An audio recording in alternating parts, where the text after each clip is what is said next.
Hey guys, so I had some couple quotes that I saw today from a certain CEO who was talking about the PS4 Pro and the Xbox, or just Project Scorpio, I guess not called Xbox Scorpio, Project Scorpio, and it kind of had me thinking and reminiscing back to console generations, and I'm starting to come to the realization that console generations, as we have, especially if you're a little older, have grown to know these jumps in consoles. I think they're coming to an end at this point as we have been used to them. So, of course, back in the day, you would get a new console, you get like a Nintendo, and then the Super Nintendo would come out, or the Nintendo 64 would come out, and there would always be that nice jump in possibilities, whether it be going from 2D to 3D, or possibilities in larger worlds, or better AI. There was always something that you were upgrading for. And recently, I'm starting to realize that there's really not much to upgrade a console for other than better resolution or higher frame rates. So let me kind of talk about where this kind of started in my mind. Today on NeoGAF, the CEO, Thomas Mahler, he's a CEO of Moon Studios, showed up on NeoGAF in a thread talking to people about the Xbox One and the Project Scorpio that's coming up. And I'll show you his statement here. He is known, of course, for making Ori and the Blind Forest for the Xbox One and the PC, so of course he is Team Xbox, I guess you'd call it in this case, and he does make mention about the PS4 Pro being a halfway attempt at an upgraded system, but here's the quote here. You see it says, and I quote, "Microsoft will need to do a little work to make it clear to everyone that Scorpio isn't just a half-assed upgrade, which the PS4 Pro kinda is, but a full-blown next-gen machine that's just backwards compatible to your current library." Now, before I get into the generation stuff, I want to talk about this very odd quote here, because they're both supposedly going to be 4K machines based on recent stuff that's come out. The Scorpio will probably also have to do upscaling for certain games, so there's not much difference. You can say 1.7 teraflops is the difference, but to the regular consumer, they're both 4K machines. You can explain that maybe the Scorpio doesn't have to upscale as many games as the PS4 Pro does, but more than likely they both have to upscale as well. The only difference I can tell is that by the time the Scorpio hits the market, which if it's going to do what they say it's going to do, it's probably going to be $450 to $500, whereas I'm sure at that point the PS4 Pro will have a $50 price markdown to $350. So at that point the only difference will be $100 to $150, and trust me, when you start explaining upscaling and resolution differences to a mom, they don't care. They just want the cheaper version of the system. Also, Xbox has to kind of get their ducks in a row for exclusives, because right now Sony is rolling into the year with way more exclusives than the Xbox, considering Microsoft has no problem putting the same game on the PC or the Xbox, and I think right now Nintendo and Sony are sitting in much better shape when it comes to their exclusives. But he also goes on to say that x86 architecture is now being used in consoles, which is, we know that now. They spent a good portion of the original PS4 keynote telling us all about that, and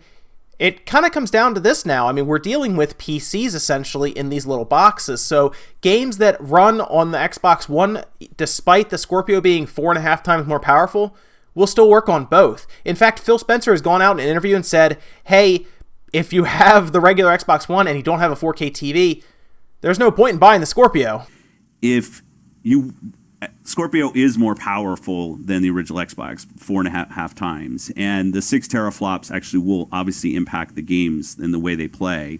Upcoming games. This isn't necessarily like, you're not going to like suddenly get better performance out of any disc you put in the system. It's a great question. If you look at a game like Halo 5 implements something called dynamic scaling. Mm-hmm. So as scenes get more complex, in order to maintain 60 frames per second, they will actually change the resolution that you're running at. And they're not the only game that does this. Right.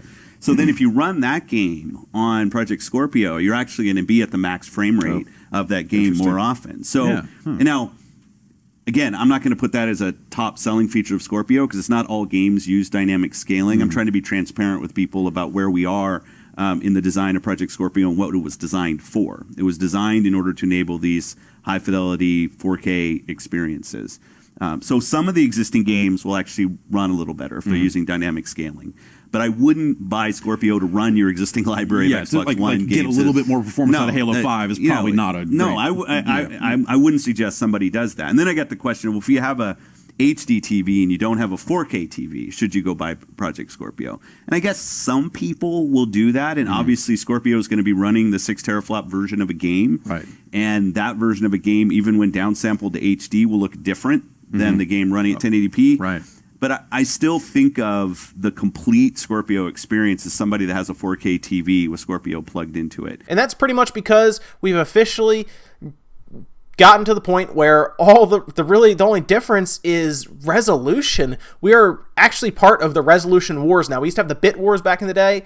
Now it's the resolution wars. That doesn't seem any more obvious now that we have the PS4 Pro, which Sony pretty much turned out because of all this weird demand for 4K that I still don't think is quite there yet, and the Scorpio doing the same thing because the games are going to work on the PS4 or the Pro or the Xbox One or the Scorpio.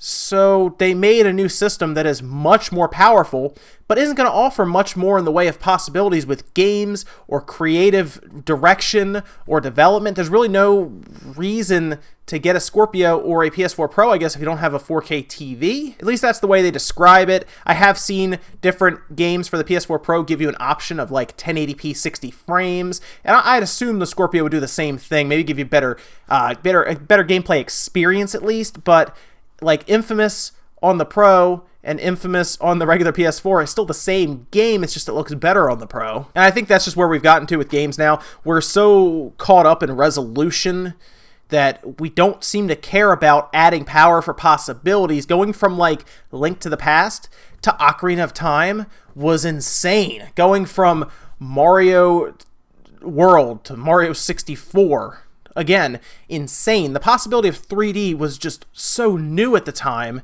and going from something like Call of Duty on the Call of Duty Finest Hour, for example, going from that to Call of Duty Black Ops or Call of Duty Modern Warfare was a big game changer as well. You had the fluid motion, you had aim down the sights, you had the ability to tell a much more cinematic experience overall just because of the way the system could actually process AI and level design, much more possible to 360 as opposed to the original Xbox or even the PS3 compared to the PS2. I mean, even going from the NES, even going from like something like Mega Man to Mega Man X was so different. I mean, the visually, of course, it was different, but you also had new things that you could do. Again, level design, gripping walls, enemy AI, like things were so different. The ability to tell a better story, it was so much better. Going from Final Fantasy even 7 to Final Fantasy 10,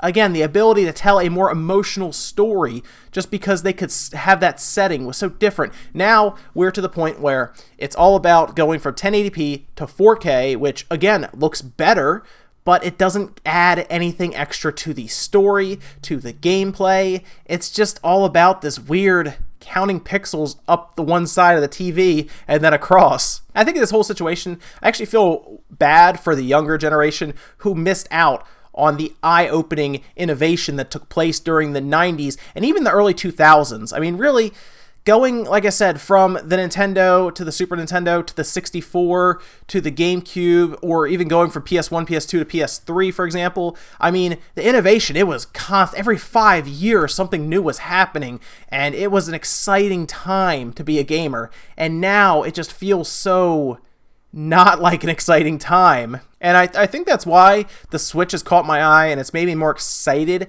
for games, because I do think the possibility of being portable, the possibility of going back and then trying to reinvent the game console with a mobile processor as opposed to just jamming more and more power down a little box's throat to make, 4K resolution a possibility in front of you is more interesting to me. Having a dock that could possibly provide power to a system that can then walk away is a cool idea too, even if that is just to raise resolution. At least that's different. You're trying to add an add-on that does that for you. And then, of course, the possibility of doing things like 8 players in one spot without having to run cables everywhere, which, trust me, back with the original Xbox, running a 16-man Halo, I had Ethernet cables running all over that house. Even like the little things, like going from, I don't know, the 64 to the PS2, or even the 64 to the GameCube, and all of a sudden, this was a big deal back then, guys. Going to the point where you could have video cutscenes, big deal.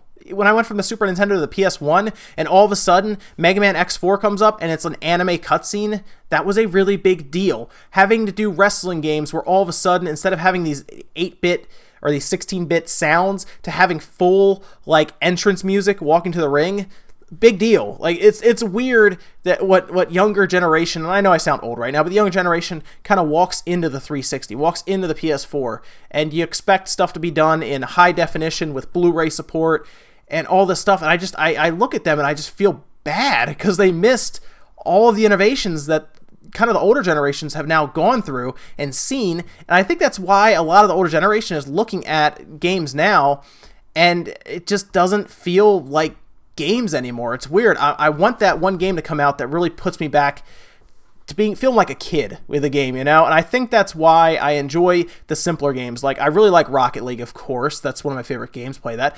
Mega Man is great. I would love to see an X9. Like, just Mario was so much fun. Zelda looks so different. The Breath of the Wild now looks so different. Actually, that's a game that is actually appears to be innovative. Like, I think that's why I'm so excited for Breath of the Wild, because it looks so different from the other Zelda games. That's what I want with games. I want innovation. I don't want the same Call of Duty in 4K next year. I want a different Call of Duty that can be in 1080p, and I don't care. So I think I don't know, I just feel less of a gamer because it just doesn't feel as fun anymore when you look at this. I mean, yes, graphics are pretty. That's great. It is. But it's pretty to a point, because after an hour, you're like, well, this looks great, but it's kind of boring. And not every game. Don't worry, not every game. I think Horizon Zero Dawn has a chance, depending on how it plays, to be great. And Yooka-Laylee looks awesome, and I'm not saying that's a big graphical powerhouse, but that's a game I could see myself spending a lot of time with, and it's a simpler game. It's not like the Call of Duty that goes into space, or the Battlefield where I'm shooting down a big blimp. Those are fun, but they just don't capture an innovative essence to me. I don't know. Maybe I'm crazy. You guys can let me know in the comments below. I'm really curious to see your thoughts on this, but this has been kind of bothering me for a little while, and for some reason when I saw this post by the CEO that worked on Ori and the Blind Forest, I realized we are getting to a point where console generations that I have grown up with, that maybe you've grown up with, are pretty much dead. And I think we're going to get to a point where resolution is going to become 8K, I guess, and then we'll fight it out for whoever gets to 8K first. And that's the way it is. I don't know. Let me know what you guys think down below. I'm really curious. And it's just something I want to get off my mind, talk to you guys about. That's kind of what I like to do, is just see what your thoughts are on this stuff. And I'll see you guys tomorrow morning.